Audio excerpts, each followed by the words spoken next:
샬롬 반갑습니다. 2021년 10월 18일 오늘을 사는 말씀 고통 넘기 오니입니다. 시편 119편 92절입니다.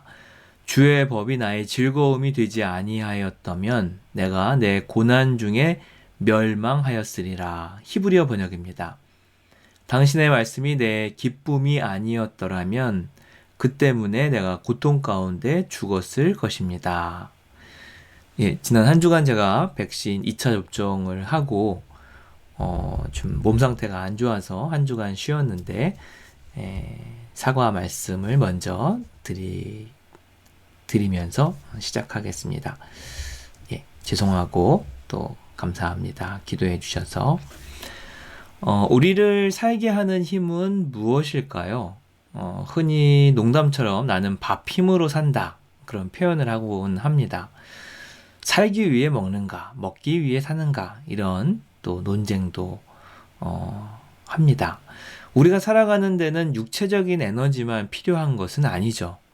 우리가 살아가는데 밥을 먹어야 살아갈 수 있지만 그런 육체적인 것이 전부는 아닙니다. 음식이 우리가 살아가게 만드는 외적인 동기라면 꿈과 희망은 우리를 살게 만드는 내적 동기일 수 있습니다. 몸도 살아야 되지만 우리가 왜 살아가야 되는가에 대한 질문에 대한 해답을 갖고 있어야 하죠. 내적 동기가 강하면 강할수록 내가 삶의 이유, 어떤 미래에 대한 어떤 그런 비전들을 강하게 가질수록 인생은 재미나고 활력이 넘치고 또 내일이 즐거워집니다. 하나님의 말씀이 내 기쁨이기에 나는 고통 가운데 살았습니다. 살 수 있었습니다. 시인은 다소 이러한 평범한 표현에 부정어를 사용함으로 더욱 강렬하게 내용을 전달하고 있습니다. 당신의 말씀이 나의 기쁨이 아니었더라면 나는 고통 가운데 죽었을 것입니다. 훨씬 더 강렬한 메시지를 전달해주고 있습니다. 수많은 신앙인들이 말씀 속에서 놀라운 꿈과 희망을 발견합니다. 그것을 하나님께서 주신 사명으로 알고 그 길을 기쁨으로 걸어가고 또 달려갑니다. 하나님의 말씀, 즉 성경은 비전의 책입니다. 그래서 살 용기를 얻습니다. 때로는 우리의 죄를 고발하기도 하고 우리의 상처를 위로하고 우리의 삶의 방향을 안내해 줍니다. 그래서 말씀은 생명의 말씀이며 동시에 생존의 말씀입니다.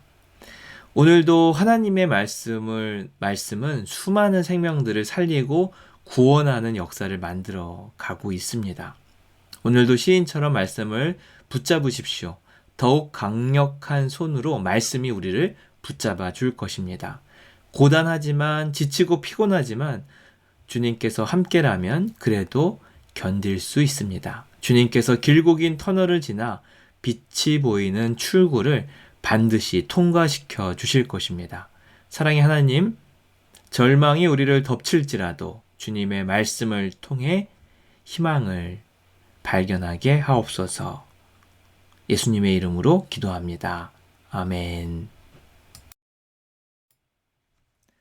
네, 오늘부터는 나는 101세 현역 의사입니다. 다나카 요시오 선생님의 책을 가지고 건강법을 부록으로 좀 같이 나누려고 합니다.